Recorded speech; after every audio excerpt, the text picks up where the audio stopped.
کچھ ہمارے ساتھی وہ ہیں طلبہ میں جن کی تعلیم ابھی جاری ہے اور وہ اب چھٹیوں میں اکثر طلبہ اپنے گھروں کو چلے جاتے ہیں، تو ان سے میری گزارش یہ ہے کہ اپنا جو وقت ہے چھٹیوں کا وہ بیکار نہ گزاریں، ان چھٹیوں کو کارآمد بنائیں، اپنے علمی اور عملی زندگی میں جو کمی رہ گئی ہے اس کمی کو ان چھٹیوں کے اندر پورا کرنے کی کوشش کریں۔ بہت سے ساتھی ایسے ہیں کہ جنہوں نے پڑھا تو ضرور ہے لیکن استعداد میں قوت پیدا نہیں ہوئی، مضبوطی نہیں آئی، تو اپنے ان چھٹیوں کو بیکار گزارنے کے بجائے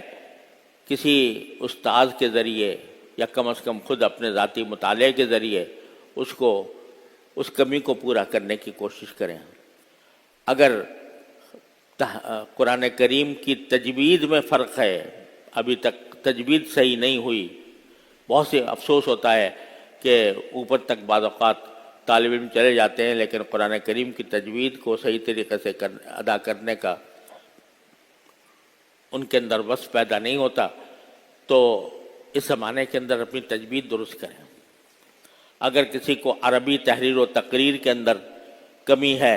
تو اس عربی تقریر و تحریر کو درست کرنے کی، بہتر بنانے کی کوشش کریں۔ اگر کسی کو نحو و صرف میں کمزوری ہے تو اس چھٹی کے زمانے کو اس کمی کو دور کرنے کی کوشش کریں۔ ایک بات۔ دوسری بات یہ کہ آپ حضرات اب اپنے گھروں کو جائیں گے اور ہمارے رئیس الجامعہ رحمۃ اللہ علیہ، اللہ تعالیٰ ان کے درجات بلند فرمائے، بالکل صحیح فرمایا کرتے تھے کہ بھئی دارالعلوم کی رونق تو طلبہ ہیں، اور جب یہ دارالعلوم سے چلے جاتے ہیں، دارالعلوم میں خلا پیدا ہو جاتا ہے تو دارالعلوم کے اندر سناٹا ہو جاتا ہے، اور طلبہ کی جو رونق ہے وہ ہم چھٹیوں کے اندر اس کی کمی بہت زیادہ محسوس کرتے ہیں۔ آپ لوگ چلے جائیں گے تو ہماری جو رونق ہے وہ آپ کے دم سے ہے، اس کے اندر کمی آ جائے گی۔ لیکن آپ جب جائیں، جب اپنے گھروں کو جائیں تو اس بات کا تو اہتمام ضرور کریں کہ جب آپ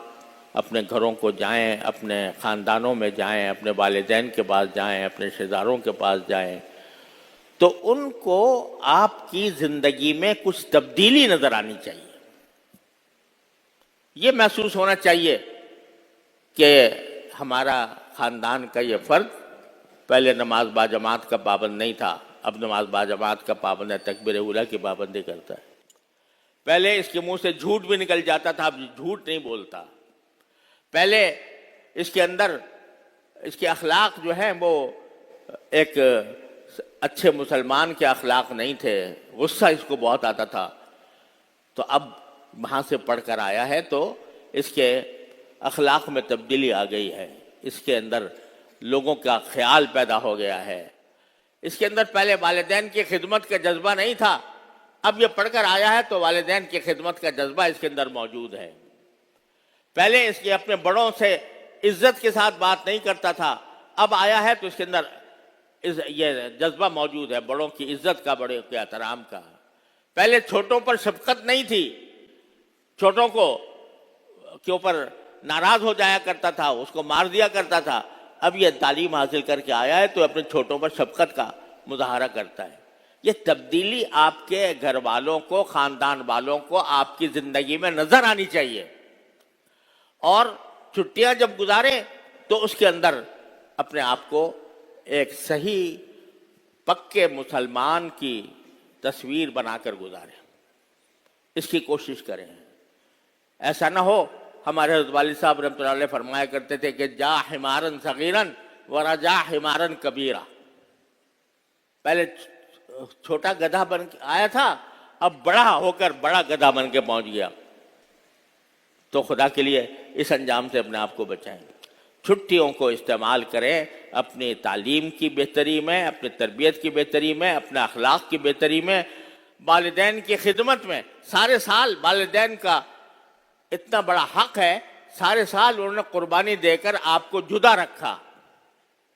اب 2 مہینے کے لیے اگر آپ اپنے والدین کے پاس جاتے ہیں تو